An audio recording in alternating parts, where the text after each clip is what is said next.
Welcome to 10. I'm Shauna Dorsey, Executive Director of the Nebraska Tech Collaborative, powered by the Exarban Foundation, here with my guest co-host. Now this is your second time or your nth time, let's just say that, because we don't know when this will air.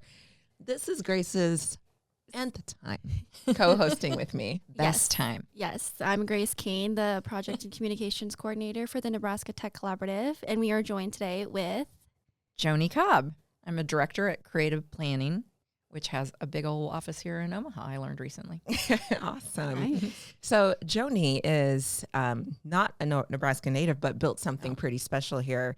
Can you tell us a little bit about your background and what brought you to Nebraska the first time? Absolutely. And I might not be a Nebraska native, but I am a huge Nebraska fan. Awesome. And anyone that knows me well knows that I think had I landed here after college, I would have never left. So I love Nebraska.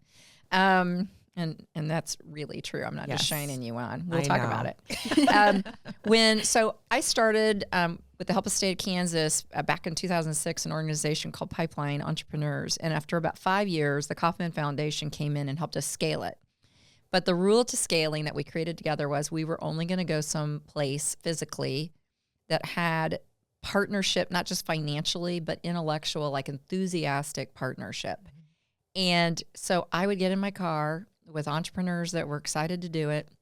And I remember coming to Nebraska, and it was by far the best meetings that we had out of all of our partnership meetings. And Nebraska actually was the first area to come on board fully. And it was really interesting to me because I really didn't have robust relationships up here.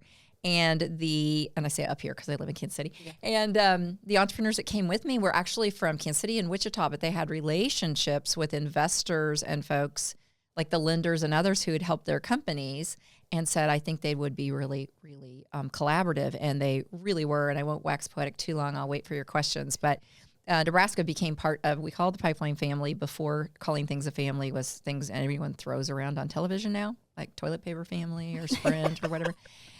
It really became a family, and Nebraska is an instrumental beating heart of Pipeline and still is. I have many friends up here, which I hope to see today. Wonderful. So what are you up to today? You know what? Sorry, my bad.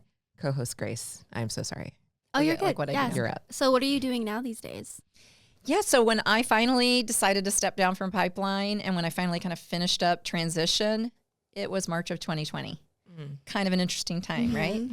And so I had a good friend of mine, Laura McKnight, who had come on board with Peter Maluk, the owner, the CEO of Creative Planning, that said, we want you to come in and help us introduce what we do to entrepreneurs, people who've exited, all sorts of people that you know. And I thought, wow, I don't know that that's really a great place for me. I don't know that much about wealth management. And I tell you what, after 2 years of doing it part-time, it was really easy for them to talk me into it doing full-time. So now I feel like it's a natural progression of what I've done. I've helped entrepreneurs and the people around them do what they want to do because of their passion, but certainly a byproduct is creating wealth for themselves and others.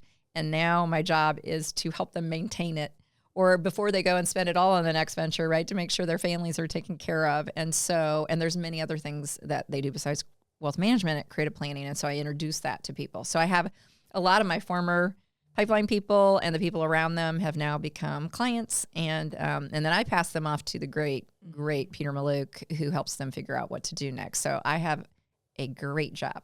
That's awesome. It's the best situation is to have a job you love, right? Yes. I think that's very important. So outside of Creative Planning, you're also involved for the Center for Entrepreneurship. Yeah. I've been a board member of the Center for American Entrepreneurship for a long time, and this year I'm the chair of the board. And it was really an honor when they approached me the first time. They created it out of a lot of research that was done that said essentially there was no one organization based in Washington, D.C. advocating for entrepreneurs. And there was some in the tech community, but specifically around those issues where they intersect. And so with Kauffman Foundation and others, they came on board and funded, this is a nonprofit, nonpartisan advocacy. It's an educational and advocacy group. It's not a lobbying group. And the board is comprised of entrepreneurial experts, both investors, former entrepreneurs, people like myself who helped entrepreneurs from all over the country. And we have many, many luminaries involved. So it's an honor to chair the board this year and then help make sure that we're proposing policy that is positive for all entrepreneurs and, frankly, a lot of people just in the tech community. And I am not the person to ask about all the specific policies, but if you go to the Center for American Entrepreneurship, they have them all listed and you can get involved.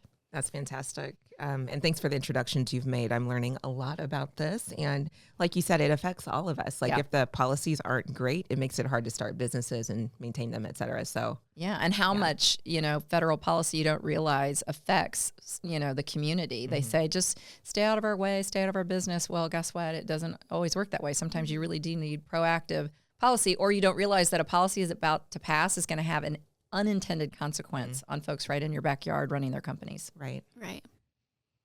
So I was going to ask, you mentioned earlier that you really love Nebraska. So what are some of your favorite things about this great state? Oh, wow. I didn't even have to pull a card to find it. So I'll talk professionally, and then I'll just talk kind of what I would call atmospherically.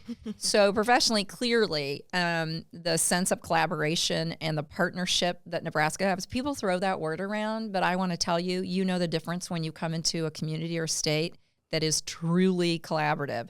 When I came up here, no one knew me. They kind of knew some of the people at the table with me. But they dug in. They did research. They asked questions. We had a ton of meetings. And then they were like, well, why wouldn't we join up with this? We're leveraging effort and money that has been spent by another state and other people, and we get to join when things are really cooking. And so they completely got it, right? And didn't feel threatened. And so it's that we can go bigger, bolder, and faster together, as opposed to just we're staying up here and we're Nebraska and we don't need you. They were like, of course we need you. We know we're not huge, and we know that there's things you do that maybe you can introduce us to people down there or over here, and we can create collaborations. And collaborations absolutely came out of it. I mean, they were right. So from a business standpoint, I want to say that sense of collaboration is strong. I would also say that sense of innovation is very strong here. A lot of cities have like a segment that is all about it. But when you come up here, you realize that it is pervasive. Everybody's like, what more could we be doing? What could we build? What are we lacking? Where are our gaps? And everybody goes over after it as a community to tackle it. And I just think it's so obvious and clear that there's a lot of consensus here about that and a lot of partnership. So I love that. Atmospherically, I was so shocked at what a creative community is up here. I was telling one of my friends on the way up here, I saw my first furry here. Do you know what a furry is? No. Do you know? I don't know what that is. I do. Okay. Yeah. Grace, say it better than me. They fully embody like an animal. Okay. And dress. They'll dress up like it. They will, play it out kind of. Gotcha. I saw my first furry. I was at La Buvette having a glass of wine. Oh my gosh. I had to think, was this the wine?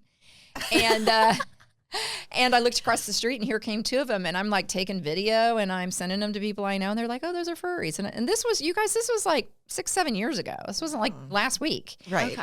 And I know that's just one little thing, but my point is that there is a high degree of acceptance and experimentation and a sense of adventure in Nebraska, in Lincoln too, not just Omaha, and I'm sure everywhere else I don't know of, but of this artistic and trying things out and having fashion week and supporting the arts. And it's just such an artistic community. And I did not really expect that. I'd heard about the zoo forever growing up, and let's go up to Nebraska Furniture Mart on a trip, and Mutual Omaha's here. I heard kind of what are really wonderful things. Those are the things that I knew about. And then I came up here and was just floored by it.